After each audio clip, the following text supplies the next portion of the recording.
Everything started when young Malirai, a Westminster College alumni and a resolution fellow of the Clinton Global Initiative, tagged me on a post on Facebook encouraging me to apply for the Up to Us campaign. At that very time, we had also formed a club called Global Development and Progress, also GDP, and we were looking for ideas how we can put a stronghold of our club on our campus. As I read through the idea of Up to Us, I really thought that the entire concept of making people aware about the national debt and our economy in general was very strong. Our economy impacts everyone, whether you are a doctor, engineer, a professor, or a teacher. It impacts every single one of us. So doing campaigns encouraging people to talk about the national debt was very tempting. The day we applied for the Up to Us campaign, we were really confused because at GDP, all of us are really good at academics, all of us are included in many organizations across campus. So taking something like this for an entire semester or two would be taking a lot of our time. But although it would take a lot of our time, the idea was very strong, and that is the reason we applied in the very first place. Looking what we accomplished from where we started, it almost looks impossible. We started off as a small club, and our first challenge was the first part of the competition of My 2 Cents a Day and Up to Us. And our goal was to reach out to 15% of our student body on that day and raise their awareness about national debt and to ask them to sign the petition.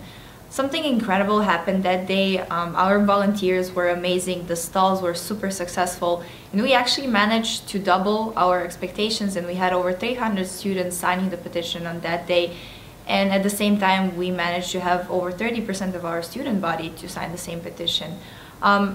We kind of thought that that was a wind in our back and that we could actually go for this competition and we can do something, although Westminster is a small college.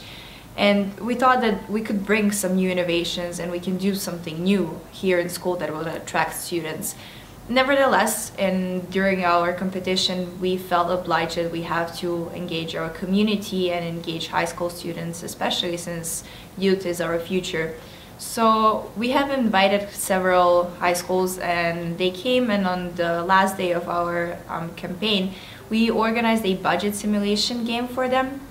And during that budget simulation, they were supposed to measure out what are the best ways in which they could organize the US national budget and how can they combat the national debt.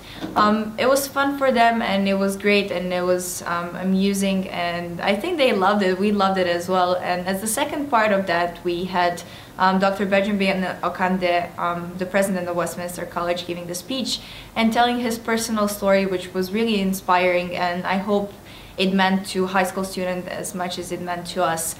And then something that we really wanted to emphasize throughout our whole campaign is that we are a non-partisan organization and we did not want to favor one side over another. So we came up with an idea that our whole campaign is going to be in colors of red and blue, and even the shirts and the designs that we created, we've cooperated with some talents from Westminster College and handmade designs specifically for our campaign that are going to convey the message in the best possible way. So in order to label the end of our campaign, we decided to have 100 balloons, which 50 would be red and 50 would be blue. So we invited student body as well as faculty and high school members who came on that day for the budget simulation to follow us outside, and we let those 100 balloons in the air because we wanted to speak and we wanted to label that something like this and US national debt is something that is concerning everyone in the world, regardless the side that you want to pick or that you believe that you belong to. And we thought about bringing people together rather than just dividing them and furthering the problem even more. This was fun, this was engaging, this was something new, this is something that Westminster College never seen before, and we are really proud that we had an opportunity to engage our community, and as well to be covered by newspapers, to be published by local newspaper company Fulton Sun. So overall, our experience was challenging, but as well engaging. It was fun. It was interesting, and I think it raised awareness on so many levels that we should feel proud of ourselves. After the momentum that followed the great success that we had on my 2 cents day, our team met in several locations to start planning how we were gonna tackle the second stage of the Up to Us competition.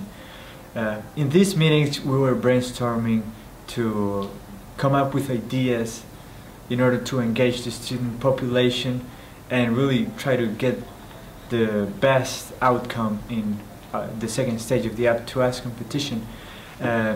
Among these ideas, we came up with a very innovative game called the Inequality Games, in which we were trying to show the student population how inequality, an issue that is very debated lately, was affecting the US national debt, and how the allocation of resources such as educational resources or health resources or capital resources were either contributing to the increase or decrease of the US national debt.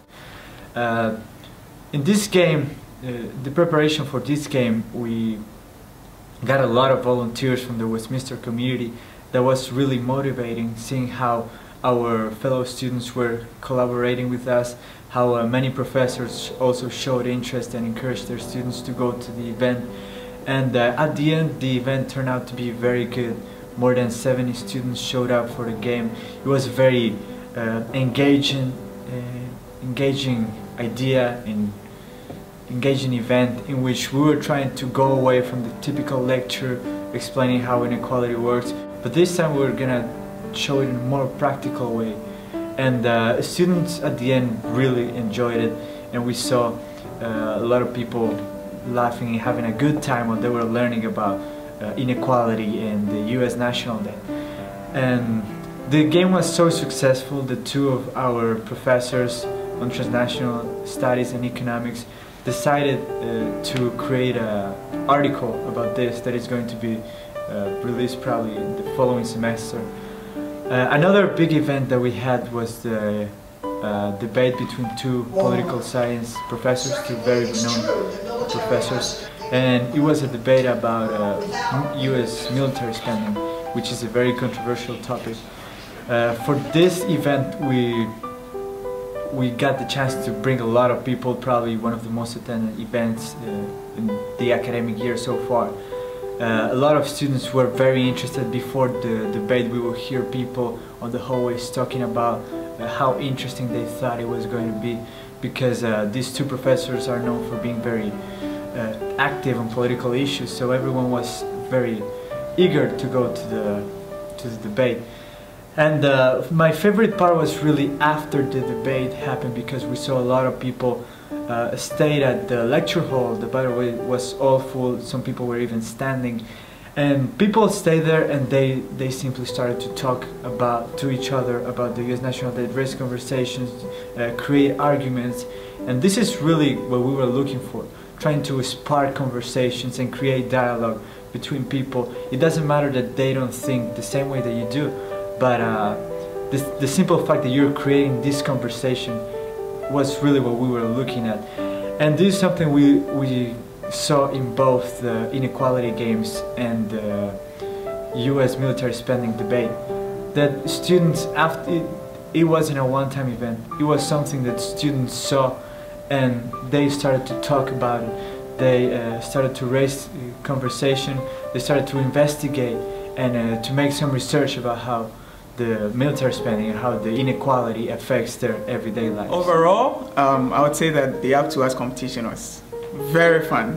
The team had so much fun doing this, from putting yard signs around campus, from sharing flyers, from talking to students, from creating our own barter system where students could actually stop by a store, listen to information about the US national debt, and actually get chocolate. I mean, this was fun. We engaged the Greek system, that is fraternities and sororities.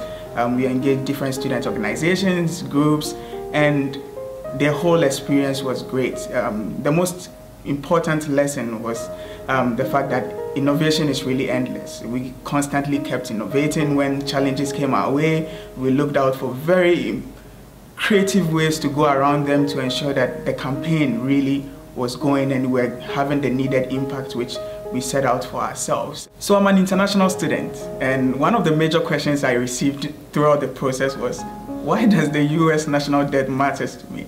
And for me, I think this is a great question, and it's interesting because the US is a superpower, and as such, whatever happens in this country affects the rest of the world. And so it is very important that the US national economy stays strong so that the rest of the world do not run into a recession. And so one of the things that the team thought about throughout the process was, how do we take this idea of a national debt campaign global? And so one of our team members is studying abroad this semester. And so throughout the process, we were thinking, how do we take this idea of the US national debt global to raise greater awareness about the US national debt? So he played a game that we had already modeled, we had already created from scratch here on campus, called the Inequality Games to Germany. And on his campus at Jacobs University, he gathered a group of students and he played this game, and he engaged them in conversation around why the US national debt matters. This entire campaign has been such an amazing experience for all of us. It allowed us to interact with not just the Westminster community, but Fulton and the global community as well. It also allowed us to have meaningful conversations about our national debt and our economy in general. Therefore, we would like to thank Westminster College, Up to Us, Net Impact, Clinton Global Initiative, and the Peter G. Peterson Foundation for giving us such an amazing opportunity. It is meaningful conversations like these that will allow our country and the global village to move forward.